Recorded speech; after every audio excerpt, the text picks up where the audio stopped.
नमः सिद्धेभ्यः।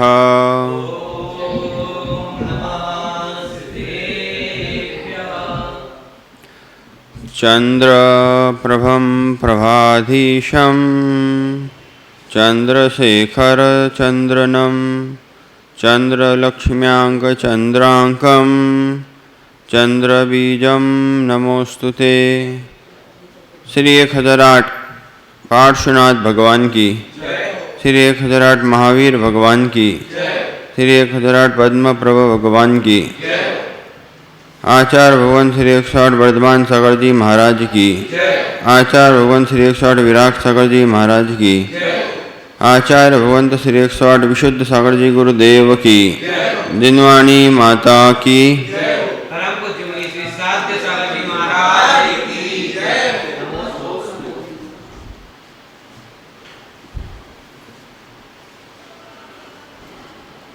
भव्य बंधुओं, अंतिम तीर्थंकर भगवान वर्धमान स्वामी के शासन काल में विराजमान होकर हम उनकी पावन और पीयूष देशना का यहाँ रसपान कर रहे हैं। तीर्थंकर जिनेन्द्र की यह पीयूष देशना जीवन को 5 पापों से दूर करने का विशिष्ट उद्बोधन देते हुए बताती है कि जहाँ हिंसा, झूठ, चोरी, कुशिल, परिग्रह ये 5 पाप विराजमान होते हैं, वहीं पर इस जीव की दुर्गति प्रारंभ होने लगती है। जब भी यह जीव ये बोध करेगा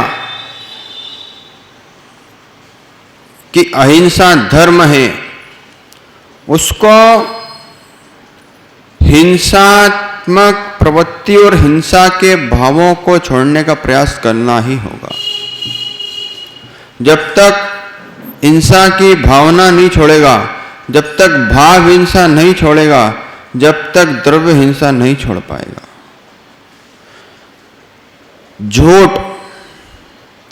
झूठ द्रव्य को देखकर द्रव्य बदलता है कि द्रव्य से द्रव्य बदलता है।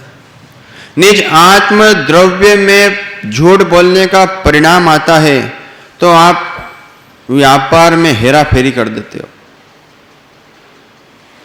तो ये जड़ द्रव्य की क्रिया हुई कि निज आत्म द्रव्य की क्रिया हुई।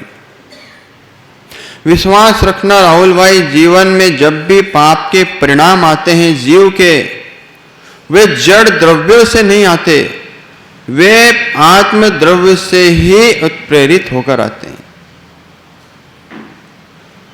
हिंसा, झूठ, चोरी का परिणाम वस्तु को आता है कि चोर को आता है? 5 पापों की व्याख्या करते हुए समझा रहे हैं कि चोरी का परिणाम चोर को आया कि वस्तु को आया। रास्ते से एक चोर जा रहा था, उस रास्ते से चोर ने निकलना प्रारंभ कर दिया। योगी जी खड़े होकर कहने लगे, चोर गली, चोर मोहल्ला, चोर की दुकान, चोर बाजार। तो क्या जो निकलेगा वो चोर रहेगा?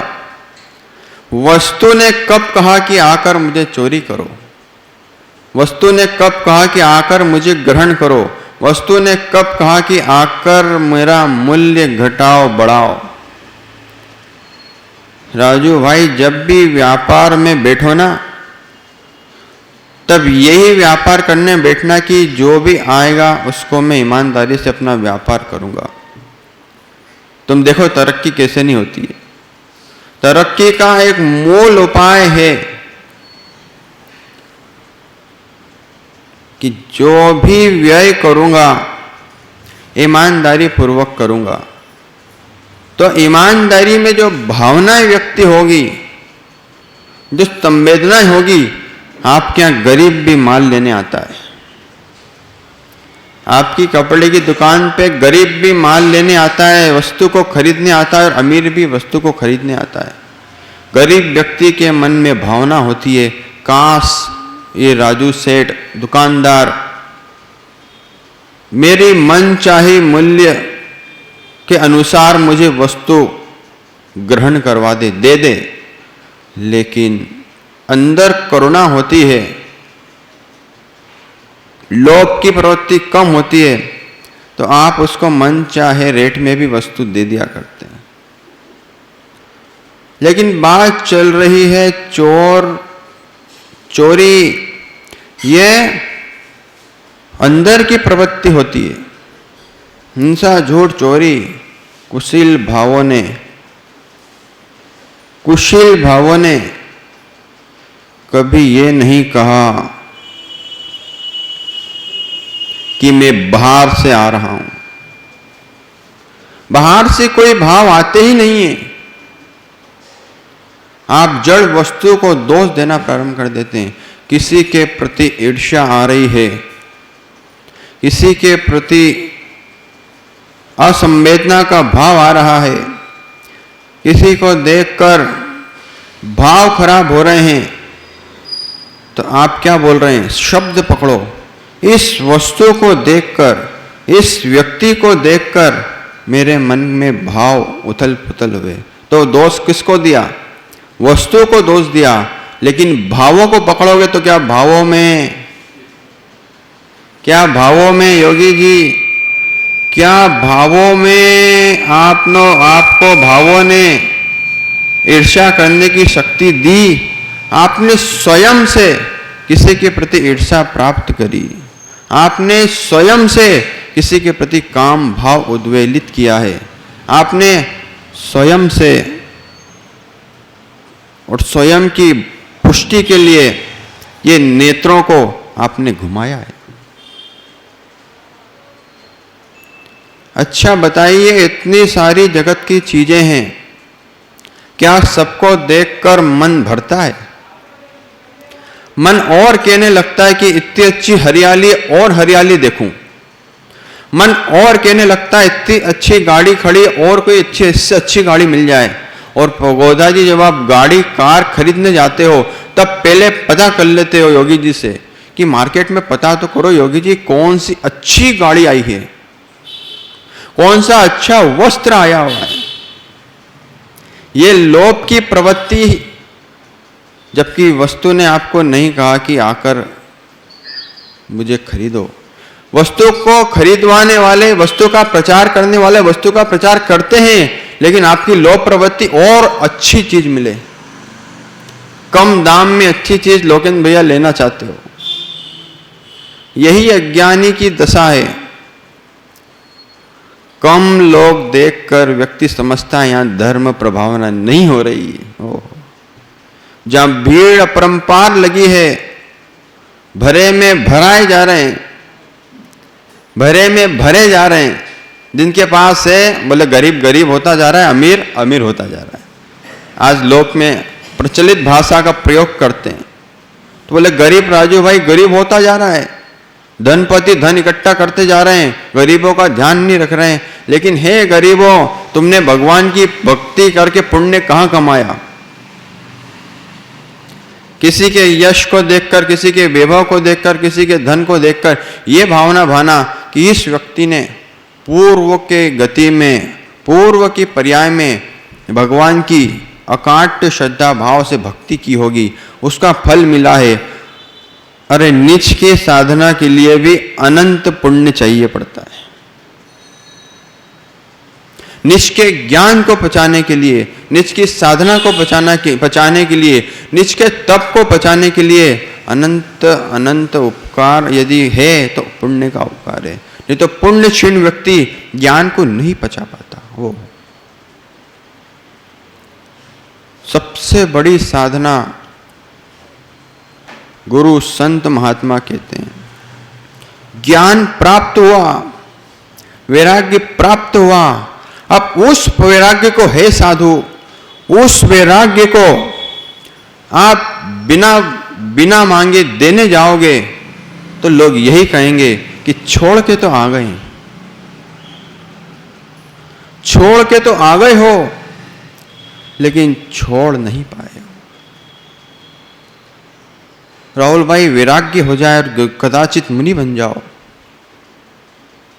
बचाना सीख लेना। ओहो, 12 साल तक मौन रहे। वर्धमान स्वामी ने दीक्षा के उपरांत, दीक्षा के पश्चात, दीक्षा के बाद तुरंत मौन क्यों धारण किया? आज शासन किनका चल रहा है? और वर्धमान स्वामी के पहले किसका शासन चला था? तो आप आदिनाथ भगवान की राजनीति को मानते हो कि महावीर भगवान की नीति को मानते हो? यदि आप लोगन भाई कहने लग जाओ कि मैं तो मात्र महावीर भगवान को मानता हूं, तो आप गणधर स्वामी का लोप कर दोगे, गौण कर दोगे। यदि आप कहने लग जाओ मैं तो अंतिम शासन नायक को मानता हूं, तो आप शांतिनाथ, कुंतोनाथ, अरनाथ और आदिनाथ अजितनाथ स्वामी, प्रजापति आदिनाथ स्वामी की व्यवस्था को भंग कर दोगे।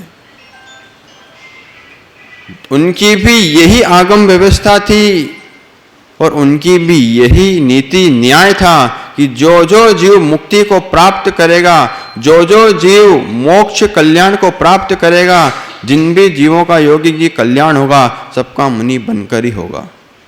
इस नीति को यदि कोई भूल जाएगा और एकांत से बोलेगा, इसलिए बोला जाता है गणधर देवा प्रति गणधर देवा प्रत्युत्तर देवा।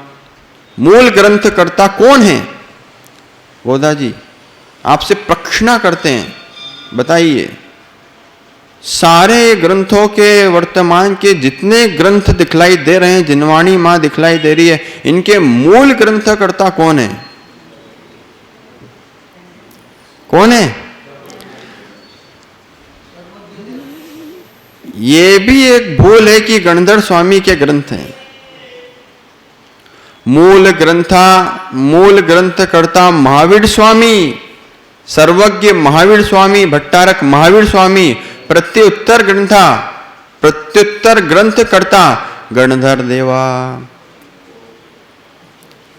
सर्वज्ञ के बाद, क्योंकि लोकेन भाई, इस जगत में चाहे साधु बन के ज्ञान प्राप्त किया हो, चाहे पंडित बन के, विद्वान बन के ज्ञान प्राप्त किया हो, यदि गुरु को भूल गए, मूल ग्रंथकर्ता को भूल गए, तो आप मन की सुनाने बैठ जाओगे।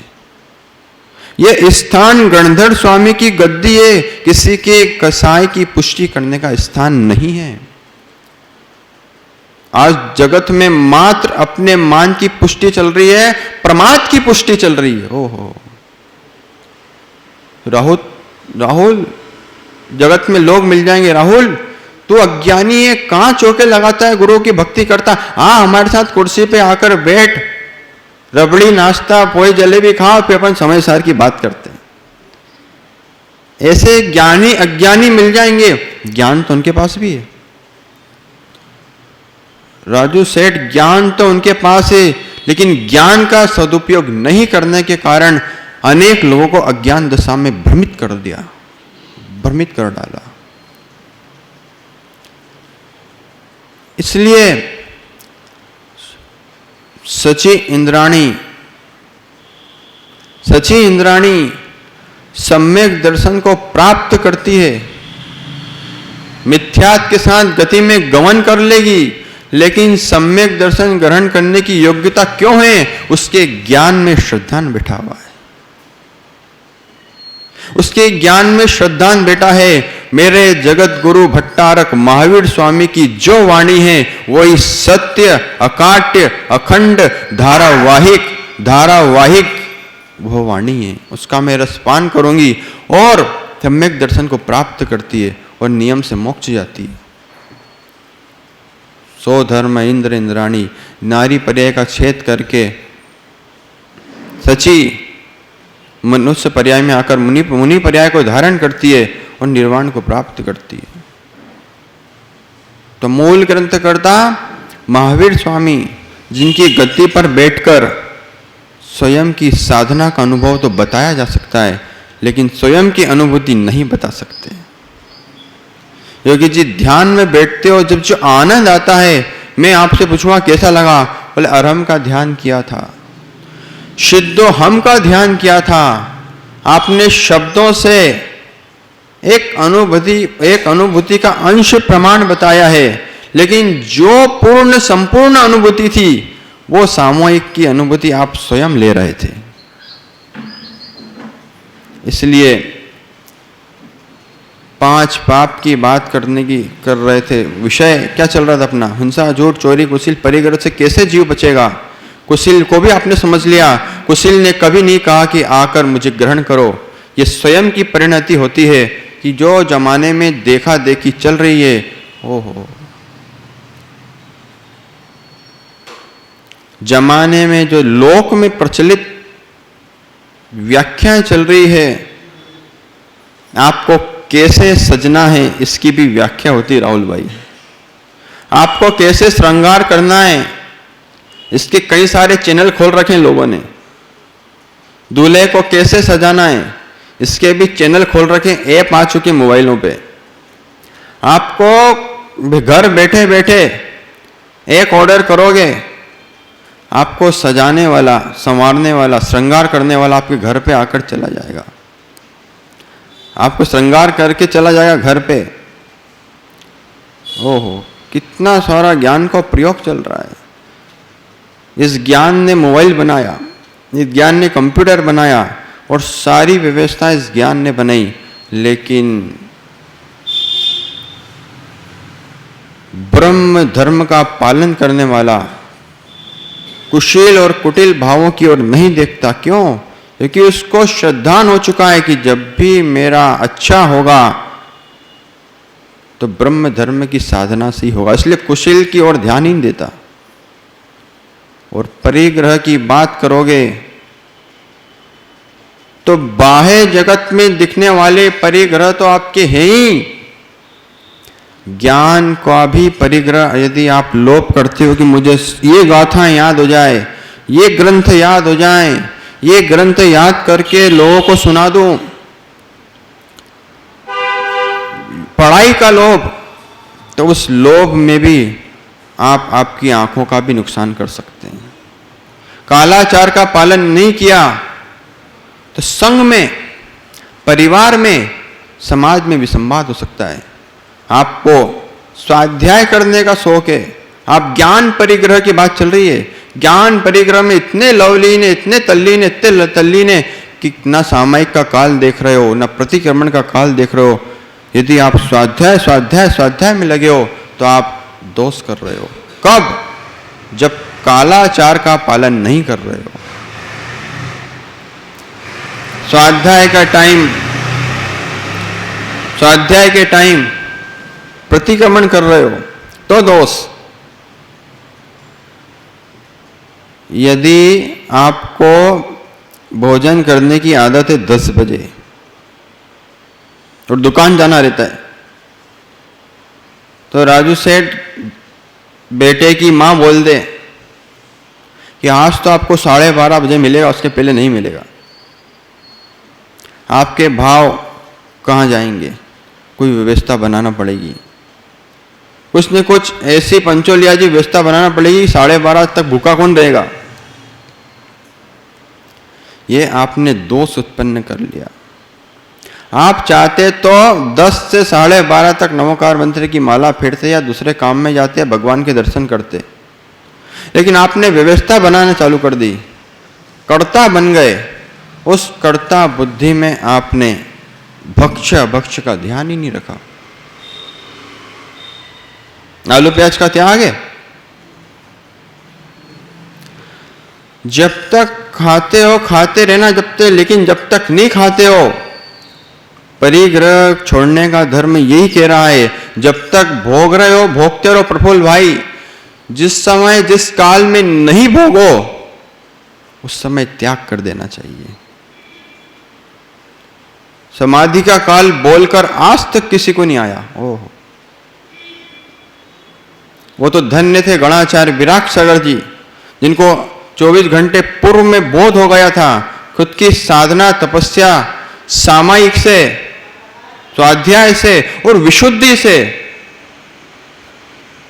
विरम जगत की अनेकों मंत्र की माला फेर लेना, अनेकों पूजा पाठ विधान अनुष्ठान कर लेना, लेकिन विशुद्धि नहीं बन रही हो तो व्यर्थ है।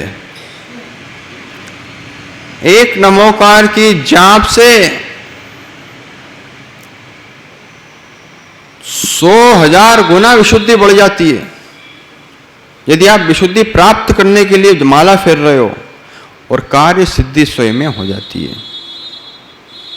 कार्य सिद्धि के लिए भी जाप करता है प्रफुल्ल भाई कोई साधक, तो ये नहीं कहता है बार बार हर माला फेरते हुए कि ये काम हो जाए, ये काम हो जाए, ये काम हो जाए, ये तो मंत्र क्यों बनाए जाते हैं? मंत्र बनाए इसलिए गए कि मंत्र से आपकी विशुद्धि बढ़े, आपके ज्ञान की विशुद्धि बढ़े। स्वाध्याय से, मंत्र से, जाप से फिर ठहर जाना चाहिए। जो अत्यधिक जाप जाप जाप जाप करते जाते हैं, उनका ज्ञान विकृत होने लगता है। जो अत्यधिक स्वाध्याय स्वाध्याय स्वाध्याय स्वाध्याय तप तप तप तप तपस्या तपस्या तपस्या में चले जाते हैं, वे एक दिन दुनिया से चले जाते हैं। ये ध्रुव सत्य है। दुनिया से तो हर कोई जाते हैं महाराज जी, दुनिया से सबको जाना है, इसमें कौन सी नई बात है। लेकिन दुनिया से त्याग किए बिना चले गए तो क्या गए? पूरी उम्र तपस्या करी, चर्या करी, साधना करी, अंतिम समय में यदि आपने कालाचार का ध्यान नहीं रखा, पीसी कमंडल का भी मुनिराज ने त्याग नहीं किया और लोभ रह गया, राग रह गया। कहा जाता है जिनवाणी में, एक अणु मात्र भी राग की कणिका लेकर मुनि महाराज समाधि करते हैं तो अगले भव में उसी पीछे में कीड़ा बनने का सौभाग्य प्राप्त हो जाता है। ओहो, ये वीरम तो एकदम सोच में पड़ गया होगा, ये इतना सूक्ष्म धर्म। हाँ मित्र, इतना ही सूक्ष्म जैन दर्शन है, तभी तो जैन धर्म महान है। जैन धर्म है महान, बनाता है सबको भगवान। जैन धर्म है महान, बनाता है सबको भगवान। जगत में जितनी आराधनाएं चलेगी और चलती आ रही है, सब देव बना देंगे आपको, मनुष्य बना देंगे आपको, राजू सेठ धनपति बना देंगे आपको। जगत में देवियों की आराधना करता है जगत, लेकिन जगत भगवान बनने की आराधना नहीं करता है। जगत देव की आराधना करोगे तो देव प्राप्त होगा, देव शास्त्र गुरु की आराधना करोगे तो निज का देवत्व प्राप्त होगा। निज का देवत्व क्या है? जो जैन दर्शन की साधना है, निज को प्राप्त करने की, निज के द्वारा और निज के कल्याण की जहां भावना भाई जाती है, वही देवत्व गति है। तो भगवान कौन बनाता है? जिनेन्द्र भगवान ही भगवान बनाते हैं। बोले भगवान करता है, भगवान बनाते हैं? रवि भैया प्रश्न कर देंगे। हाँ मित्र, भगवान ही भगवान बनाते हैं। ओहो, जब भी पंच कल्याणक होता है तो ये राहुल पंडित को आप लेकर नहीं आते कि चल बेटा राहुल, चलो पंडित जी राहुल, चलो विद्वान भैया राहुल, आप भगवान की प्रतिष्ठा करवा दो। आप मुनिराज को लेकर ही आते हो, किसी पंडित को लेकर नहीं आते हो। आते हो क्या? अरे बन गए भगवान को, ये दिगंबर बनने वाले भगवान ही भगवान बनाते हैं। नहीं समझे? वर्तमान के जितने दिगंबर मुनि भगवंत हैं, ये पाषाण की प्रतिमा को साधना के द्वारा, संयम के तप के द्वारा, चारित्र के द्वारा पाषाण की प्रतिमा को भगवान बनाने के गुण प्रदान करते हैं पाषाण को। और वही पाषाण पूज्य होकर एक दिन सबको सम्यक दर्शन का प्रतीक बनता है। इसलिए प्रफुल्ल भाई, जिनेन्द्र भगवान की प्रतिमाएं सम्यक दर्शन का प्रतीक है, परिग्रह छोड़ने का प्रतीक है कि जो छोड़ेगा वही पाएगा। आज भगवान पे थोड़ी सी आप एक धागे की कणिका रख दो, एक छोटा सा धागा रख दो, आपके अंदर में भाव नहीं होंगे प्रफुल्ल भाई कि मैं भगवान को नमस्कार करूं। क्यों? क्योंकि भगवान वे बाद में बने, अच्छा हुआ भगवान में बाद में बने। गर्भ से ही भगवान बन के प्रकट होते तो आप उनको भगवान नहीं कहते।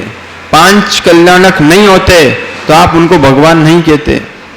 उन्होंने गर्भ कल्याणक किया, जन्म कल्याणक किया, तब कल्याणक किया और सब छोड़ दिया, दीक्षा ली। केवल ज्ञान, पुस्तक और शब्द के ज्ञान परिग्रह से दूर होकर निज आत्मा में लीन होकर केवल ज्ञान की प्राप्ति करी। इसलिए ज्ञान प्राप्ति के बाद एक सीमित मात्रा में प्रफुल्ल भाई एक उपदेश कर दूंगा मैं, और मैं चला जाऊंगा बोल के, चतुर्मास हो जाएगा, बिहार हो जाएगा अगले गांव की ओर। एक उपदेश रवि भाई आपको एक उपदेश कर दूंगा, हिंसा, झूठ, चोरी, कुशील, परिग्रह से पाप लगता है, फिर आपको जो करना है वो करो। आपको तो उपदेश में व्याख्या प्राप्त हो गई कि ये करने से ये होता है, ये करने से इस गति का, अशुभ गति का बंद होता है। हिंसा करूंगा तो पाप लगेगा, चोरी करूंगा तो दोष लगेगा, कुशील करूंगा तो नारी पर्याय प्राप्त होगी, और परिग्रह रखूंगा तो नरक गति का बंद होगा। ये सारी व्याख्या आपने सुन ली। अब उसके बाद आपको क्या करना है? उसके बाद धीरे धीरे धीरे धीरे भगवान को देखते देखते कि देखो इन्होंने भी छोड़ा, नहीं छोड़ते तो भक्त के अंदर भावना कैसे आती? भगवान वही हैं जो निज की भगवत्ता की ओर इशारा करते हैं। भगवान नहीं बोलते, लेकिन परिक्रमा भी लगाते ना अपन। जब लोकेन भाई भगवान की परिक्रमा लगाते बेदी की, तो भगवान का इधर से चेहरा दिखता है कि नहीं? इधर से, सामने से, पीछे से दिखेगा नहीं कि दीवार आ गई। तीनों दिशाओं से जो भगवान के चेहरे और आभा मंडल, मुखमंडल की शोभा न्यारी, होड़ करेगा कौन तुम्हारी। भगवान की शोभा देखना हो तो जिनालय आया करो। क्या लगते हैं भगवान? दुखी मन भी प्रसन्न हो जाता है, दुखिया संसारी भी मुक्ति को पाने के लिए मचल जाता है। हम सब जितने मुनिराज हैं, जितने संत महात्मा दिगंबर वीरम, सबने बोध कर लिया था कि मैं दुखिया संसारी हूं। आप रोज पढ़ते हो, रोज किताब उठाई, मैं दुखिया संसारी, मैं दुखिया संसारी, पढ़ते ना। लेकिन इन्होंने पढ़ के उस पर अमल कर दिया, उसको धारण करने के लिए आगे निकल गए और दिगंबर वेश धारण कर लिया और ज्ञान प्राप्ति में लीन हो गए। ज्ञान बांटने में लीन नहीं हुए। ज्ञान बांटने के लिए तो आपको अनेकों शास्त्र पढ़ना पड़ेंगे, सामायिक में चिंतन करना पड़ेगा, प्रतिक्रमण में समझना पड़ेगा कि मुझे वही वही बोलना है। और मित्र, ज्ञान भी बांटना हो ना। श्रावक की योग्यता देखकर ज्ञान बांटोगे तो निज का ज्ञान निज की आत्मा से पलायन नहीं करेगा। अन्यथा आप द्वेष बुद्धि में गणधर स्वामी की गद्दी पर बैठकर स्वयं की पुष्टि करेंगे और प्रमाद की पुष्टि करेंगे। ओहो, राहुल चौका लगाने से कुछ नहीं होता, मुनियों को मानने से कुछ नहीं होता, गुरु के पास जाने से कुछ नहीं होता, पूजा करने से कुछ नहीं होता, क्रियाकांड करने से कुछ नहीं होता। ये सारी मिथ्या मान्यता यदि आपके अंदर आ गई तो आप सम्यक दर्शन से वंचित रह जाएंगे। और ऐसे मनुष्य प्रयास से बिना सम्यक दर्शन के चले गए। आज ध्यान रखना योगी जी, सम्यक दर्शन का आप नाम ले सकते हो, सूत्र पढ़ सकते हो। अभी पर्युषण में महाराज जी ने पढ़वाए थे 10 अध्याय पूरे, वो भी तुमको ठोक बजा के कर दिए महाराज जी ने। ये तो लग ही नहीं रहा था कि 10 अध्याय भी तुम करोगे। प्रमाद, जीव का प्रमाद जीव को सोने के लिए मजबूर कर देता है। और जीव का धर्म भाव राजू सेठ जीव को धर्म अभिषेक करने के लिए, शांति धारा पूजा पाठ करने के लिए और निज के कल्याण के लिए प्रेरित कर देता है। ज्ञान वही जो स्वयं को प्रेरित करे। मैं योगी जी आपको मुनि भी बना दूंगा, संयम भी धारण करवा दूंगा। महाराज जी को देखकर आप सटरस त्याग भी कर देंगे। मुनियों को देखकर आप तप करना भी सीख जाएंगे, पीछे कमंडल लेना भी सीख जाएंगे और लेकर बैठ भी जाएंगे। मां हारिका माता भी आप बन जाओगे। फिर क्या? फिर कौन सी विद्या से वैराग्य को जागृत रखा जाएगा? ध्यान विद्या। विद्या, प्रतिक्रमण की विद्या, जाप की विद्या, जब सारी साधना मौन ले लेती है, जब नमोकार की मंत्र की जाप की माला साधना माला वो काम आती है। जब वो भी मौन ले लेती है तब माला नीचे रख के वो छपक राज सवासन में लेटकर जीवंत होकर अंतिम समय में नमोकार का ध्यान करते हैं। अंतिम समय में कहते हैं माला फेरने के भी परिणाम नहीं होते उन जीवों के जिन्होंने गुरु निंदा की है, उन जीवों ने जिन्होंने लोगों को एकांत मत में फंसाया है। देवस्य कुटिला गति, कुटिल गति होती है, कुगति में मरण होता है और अंतिम समय में मरण बता देता है जीव की साधना क्या थी। इसलिए पंच पाप से विषय प्रारंभ हुआ। पंच पाप को त्याग कर संयम की ओर आगे बढ़कर अपने निज का कल्याण करें। इन्हीं मंगल भावनाओं के साथ बोलिए महावीर भगवान की।